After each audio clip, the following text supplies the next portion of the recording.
Les 5 clés pour reprendre le contrôle de votre mental.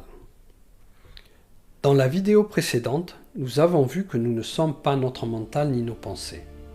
Nous sommes la conscience qui observe le mental et les pensées qu'il génère, et c'est cette prise de recul qui vous permet de reprendre la main sur votre esprit. Aujourd'hui, je vais partager avec vous 5 clés simples et puissantes pour vous aider à ne plus subir vos pensées, mais à les guider.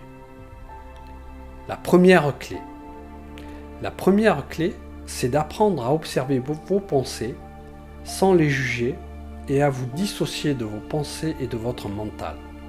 Vous n'êtes pas ce que réalisent vos mains, ni vos pieds, comme vous n'êtes pas ce que réalise votre cerveau. Votre cerveau produit des pensées comme vos mains produisent des gestes, mais cela ne signifie pas que vous êtes ces pensées ou ces gestes.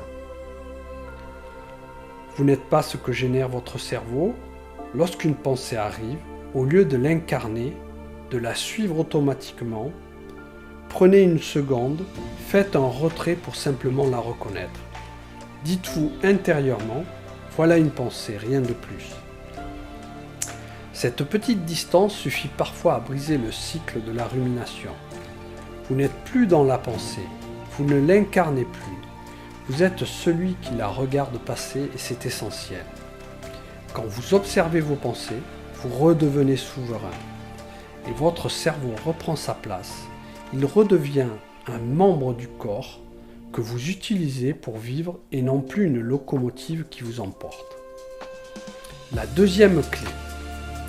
La deuxième clé consiste à revenir au corps. Le mental vit dans le passé et le futur, mais le corps vit dans le présent.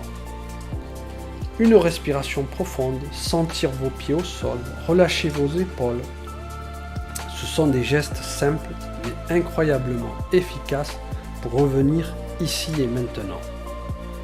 Dès que vous revenez dans votre corps, le mental perd de sa force. Et lorsqu'une pensée vous accroche, persiste, parce que vous êtes immobile, ne lui offrez pas votre présence. Allez vous occuper en allant ranger, marcher, courir, sculpter, peindre, jardiner. Vous abandonnez la pensée persistante et vous concentrez votre attention sur le corps et sur l'environnement. Vous orientez alors votre mental sur ce que vous faites. Une marche dans la nature calme souvent très bien l'esprit.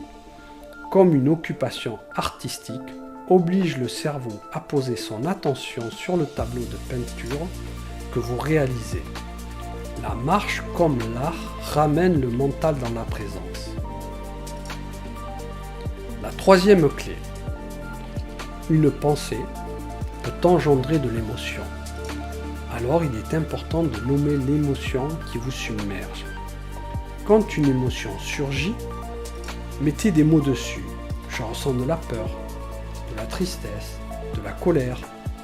Le simple fait de nommer ce que vous vivez crée une séparation entre vous et l'émotion. Vous cessez d'être emporté, vous devenez observateur. L'émotion n'est plus un torrent, mais un signal. La quatrième clé. La quatrième clé, c'est choisir une pensée alternative. Vous ne pouvez pas empêcher une pensée négative d'apparaître, mais vous pouvez choisir ce que vous faites ensuite. Par exemple, remplacer « je n'y arriverai pas » par « je vais essayer étape par étape » ou remplacer « je suis nul » par « je suis en train d'apprendre ». Ce n'est pas de la magie, c'est un entraînement. Et comme tout entraînement, plus vous le pratiquez, plus cela devient naturel. Enfin, la cinquième clé, et c'est la plus importante, c'est créer un moment de silence chaque jour. Même 2 minutes suffisent. Fermez les yeux, respirez, laissez les pensées passer sans vous y accrocher. Ce n'est pas une méditation formelle, c'est simplement un espace où vous redevenez l'observateur. Un espace où votre esprit se dépose. Un espace où vous reprenez votre énergie. Il est primordial de créer cet espace de silence, car à ce moment, c'est vous qui éteignez le mental, et c'est donc vous qui maîtrisez votre esprit et non plus lui qui vous balade. Ces 5 clés ne demandent ni matériel, ni technique compliquée, ni longues heures de pratique. Elles demandent seulement une chose, votre présence. Et plus vous les appliquez, plus vous découvrirez que votre esprit n'est pas un maître à craindre, mais un outil à apprivoiser. Vous avez le pouvoir de choisir vos pensées, de calmer votre mental et de retrouver votre clarté intérieure. Tout commence par une seule décision, celle de reprendre votre place aux commandes. N'oubliez pas de vous abonner pour recevoir les prochaines vidéos. À bientôt sur Psychospiritualité.